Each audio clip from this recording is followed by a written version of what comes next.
வணக்கம் நண்பர்களே, சற்று முன் நகை கடன் குறித்த மிக முக்கிய அப்டேட் வெளியாகி இருக்கிறது. நகை கடன் குறித்த அப்டேட்டை தெரிந்து கொள்வதற்கு முன்னாடி இந்த வீடியோக்கு ஒரு லைக் கொடுத்து எங்களுக்கு சப்போர்ட் பண்ணுங்க ஃப்ரெண்ட்ஸ். நீங்க கொடுக்குற ஒவ்வொரு லைக்கும் எங்களுக்கு ரொம்பவே சப்போர்ட்டிவா இருக்கு. மறக்காம லைக் பண்ணி சப்போர்ட் பண்ணுங்க. கவர்மெண்ட்டுடைய நலத்திட்டங்கள் பற்றிய தகவல்களை உடனுக்குடன் குயிக் அப்டேட்டா தெரிந்து கொள்ள குட்டி இன்ஃபோ சேனலை மறக்காம சப்ஸ்கிரைப் பண்ணி பக்கத்தில் இருக்க மினி பெல் ஐக்கானையும் கிளிக் பண்ணி வச்சுக்கோங்க. மறக்காம இந்த வீடியோக்கு லைக்கையும் தட்டி விட்டுருங்க.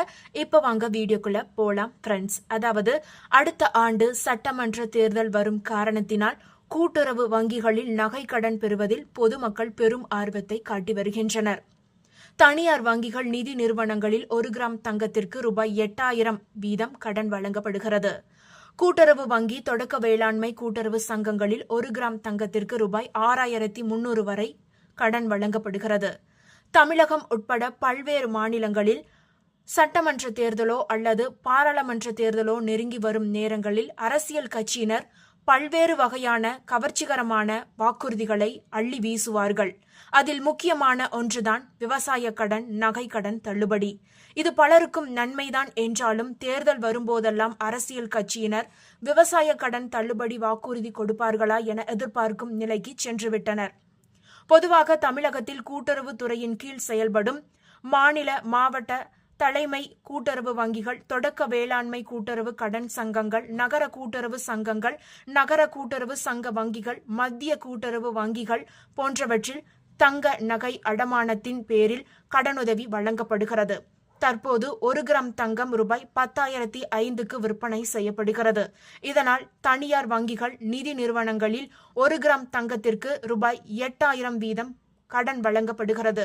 கூட்டுறவு வங்கி, தொடக்க வேளாண்மை கூட்டுறவு சங்கங்களில் 1 கிராம் தங்கத்திற்கு ரூபாய் 6,300 வரை கடன் வழங்கப்படுகிறது. அதாவது அடுத்த ஆண்டு தமிழகத்தில் சட்டமன்ற தேர்தல் வருவதால் இந்த முறையும் அரசியல் கட்சியினர் விவசாய கடன் தள்ளுபடி, நகை கடன் தள்ளுபடி அறிவிப்பை வெளியிட வாய்ப்புள்ளது என மக்கள் உஷாராகிவிட்டனர். இதனால் நகைகளை எடுத்துக்கொண்டு கூட்டுறவு வங்கிகளை நோக்கி படையெடுத்து வருகின்றனர். இதனால் கூட்டுறவு வங்கி சங்கங்களில் கடந்த ஏப்ரல் முதல் ஜூலை வரையிலான காலகட்டத்தில் மட்டும் சுமார் 25 லட்சம் பேருக்கு ரூபாய் 25,000 கோடி நகை கடன்கள் வழங்கப்பட்டு உள்ளன. இது கடந்த ஆண்டு இதே காலகட்டத்தில் வழங்கப்பட்ட நகை அடமான கடன் தொகையை விட அதிகமாகும்.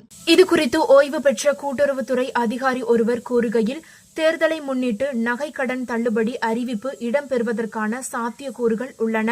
இதனால் கூட்டுறவு வங்கி சங்கங்களில் இதுவரை நகை அடமான கடன் வாங்காதவர்களும் 3 பவுன் முதல் 5 பவுன் வரை நகைகளை அடமானமாக வைத்து கடன் பெற ஆர்வம் காட்டி வருகின்றனர். இதனால் கிராமப்புறங்களில் உள்ள கூட்டுறவு சங்கங்களில் இலக்கை விட நகைக்கு அதிகமான தொகை வழங்கப்பட்டுள்ளது என்றார். இதேபோல் விவசாய கடன் தள்ளுபடி செய்யப்படும் என்பதால் அரசுடைமை ஆக்கப்பட்ட வங்கிகளில் தங்க நகைகளை விவசாய கடன் என்று கூறி பொதுமக்கள் விவசாய நிலத்திற்கான படங்கள் மற்றும் உரிய ஆவணங்களுடன் அடமானம் வைத்து வருகின்றார்கள் என்பது குறிப்பிடத்தக்கது. மக்களின் நம்பிக்கை பழிக்குமா அல்லது பாழாய் போகுமா என்பதை பொறுத்திருந்துதான் பார்க்க வேண்டும் என்று அவர் கூறியிருக்கிறார். இந்த தகவல் உங்களுக்கு பயனுள்ளதாக இருந்தால் மறக்காம இந்த வீடியோவை லைக் பண்ணி உங்களுடைய ஃப்ரெண்ட்ஸுக்கும் ஃபேமிலிக்கும் ஷேர் பண்ணி விட்டுருங்க. இது போன்ற பயனுள்ள தகவல்களை உடனுக்குடன் தெரிந்து கொள்ள மறக்காம நம்மளுடைய குட்டி இன்ஃபோ சேனலை சப்ஸ்கிரைப் பண்ணி பக்கத்தில் இருக்க பெல் ஐக்கானை கிளிக் பண்ணி வச்சுக்கோங்க மக்களே. நன்றி.